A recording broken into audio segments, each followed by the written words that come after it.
Ladies and gentlemen, my name is TotalBiscuit. I'm here to ask and answer one simple question. WTF is Go Home Dinosaurs? Well, it's the world's premier barbecue defense simulator. You might think I'm just making a joke. No, they actually wrote that on their website. I asked them why. They said it's because we watch your videos, so they're stealing my jokes now. That's how it's getting. That's how bad it's gotten. It wasn't even a good joke to begin with. Firehose Games are the guys behind this one.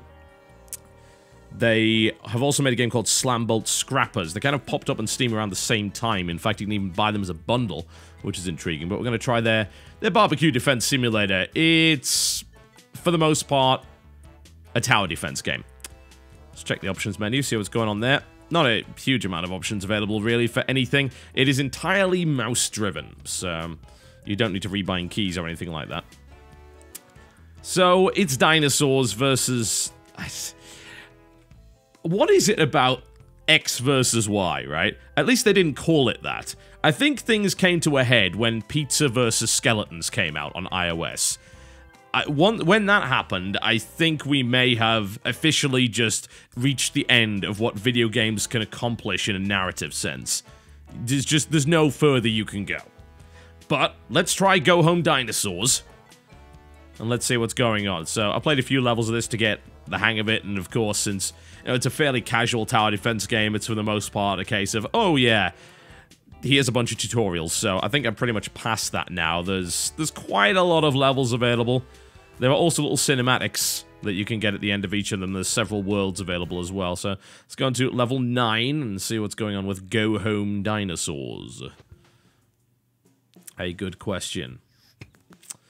Alright, so, Go Home Dinosaurs. Tower defense, as I said before. First thing you need to do is to have a look at the actual setup itself. Alright, so that's what it looks like. Okay.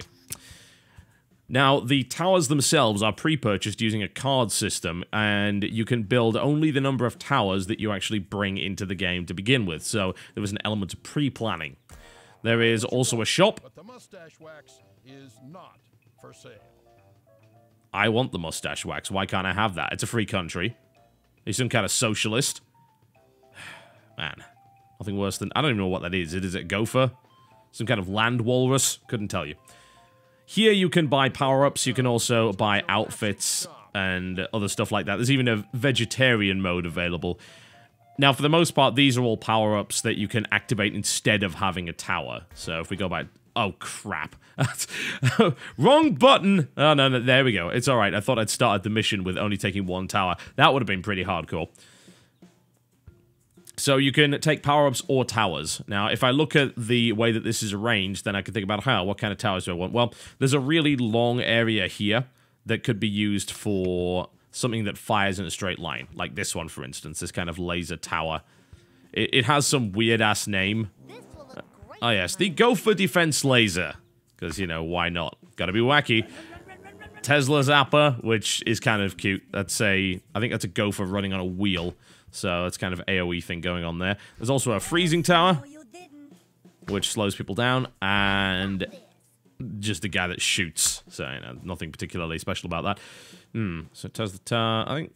I'm just looking at the size of them now. The interesting thing about this game is that, as you can see, they all kind of have this Tetris piece thing going on. And the space on the level is very, very limited. And it's almost like playing... It's like a jigsaw puzzle, essentially. You have to fit the towers together in the most optimal way in order to make things work out. Or alternatively, just screw them up completely like I constantly do. Let's get a slowing tower. I don't think... Is there another place I can run that? Yeah, I could run a second laser there, I think. There we go. That might work. That's a power-up that actually powers up your little guy, and I'll show you how that works in a minute. Alright, so here we go. Now, you are this gopher for some reason, and in order to actually build towers, you need to collect resources, which are for, again, no specific logical reason whatsoever. Coconuts. Why coconuts of all things? I wasn't aware that there was any link whatsoever between dinosaurs, gophers, and coconuts. In fact, I'm pretty sure you just made that up. That's immersion breaking, man. That's unacceptable. Can't have it. Now, in this case, as you can see, I'm trying... Oh, that's the wrong bloody tower. There we go. Wow, that would be the first time I've managed to screw that one up. So as you can see, you've got to grab those resources while also defending. Here, in the case of the first wave, that laser tower is not actually enough to kill them, which is a bit of a pain. You also get these sort of iOS-style things pop up and say, hey, you know, here's some coin drops. It's not actually an iOS game, even though you might think it is. I guess it would be very, very successful on iOS. This is the kind of game that I think a lot of people would play there. But I can only imagine that the jigsaw-style mechanics would be kind of awkward to pull off on a touchscreen, although not necessarily impossible. Rotating stuff here is a fairly simple thing to do. Alright, let's set up this AoE. There we go. And you can also move your main character around to attack, which is a fairly useful thing to do. You need to balance that with actually grabbing stuff. And as you can see, this setup should work fairly well. It's going to stun these guys as they go past, and then they're going to get zapped repeatedly by the defense laser, so all is good. Once you've grabbed enough coconuts, you can build all of the towers, by which point you just kind of sit around and say, right, well, I'm done. So, which is not necessarily the best of ideas. A lot of tower defense games these days have tried to go down the route of, there's got to be an active element. And here there kind of is, because you can move your gopher around and shoot, but it's not exactly ideal. Thankfully, most of the levels seem to end around the time when you drop your 5th tower. It's interesting because it actually demonstrates a fairly large amount of planning that went into this game. I lost one of my stakes. What an upsetting thing. And I guess it makes sense because you can only have a certain number of towers on the board. They planned out an optimal strategy, although some of the less optimal stuff still works too, but it's obvious that certain levels are designed to be played in a very specific way, so it becomes less of a tower defense game and kind of more of a puzzle. Which is not bad, honestly. Some people really like that stuff. And TDs are pretty much puzzles anyway. Right. I have not completed that. I cannot get Gopher Swarm. How upsetting. There are different kinds of dinosaurs, as you can imagine. She's a Janine, I think.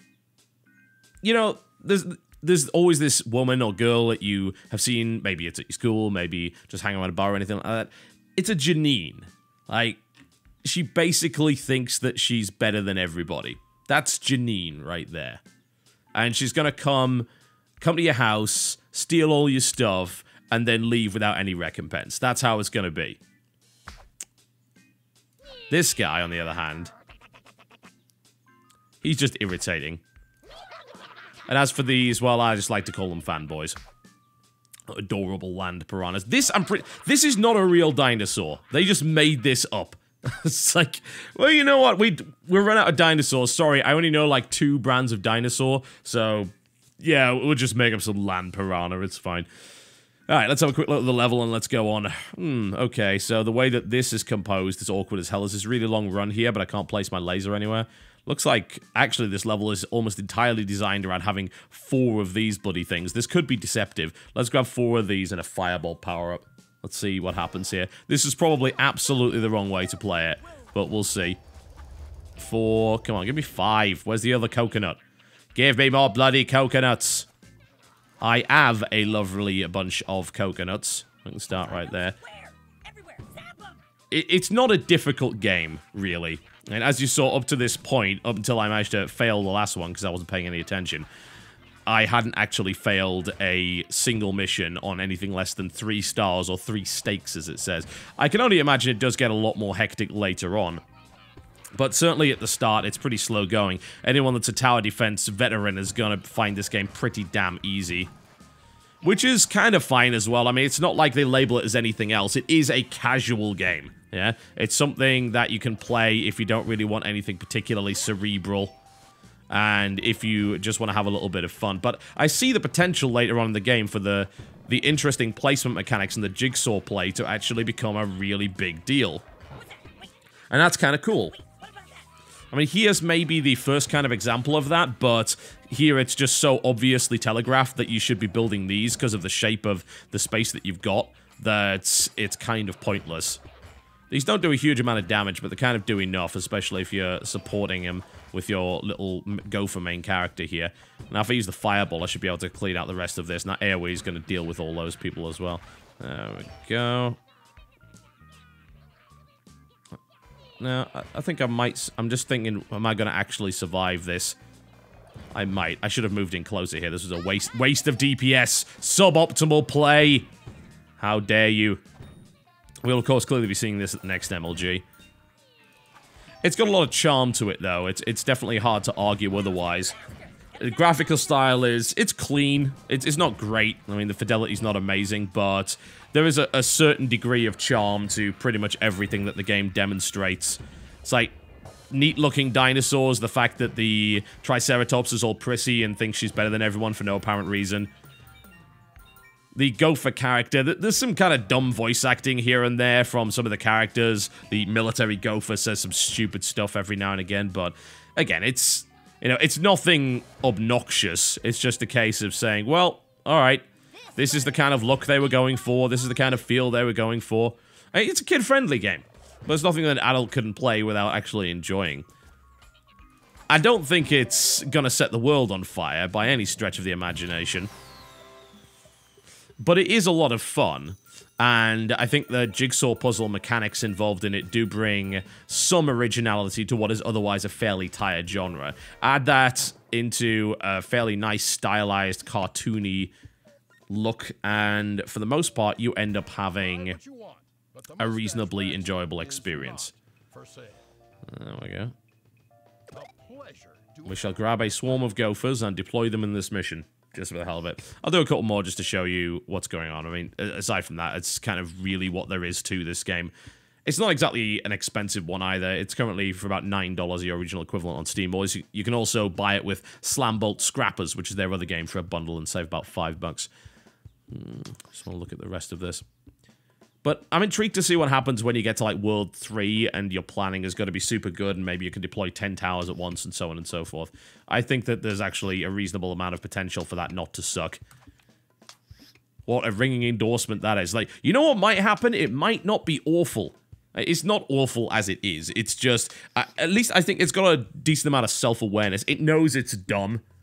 And it knows that it's just supposed to be a little bit of casual fun, and it doesn't really pretend to be anything else. And that's perhaps the most important thing. I think there are a lot of tower defense games that pretend to be super innovative and just be absolutely ridiculous in that regard, but honestly, this game clearly does not do that at all.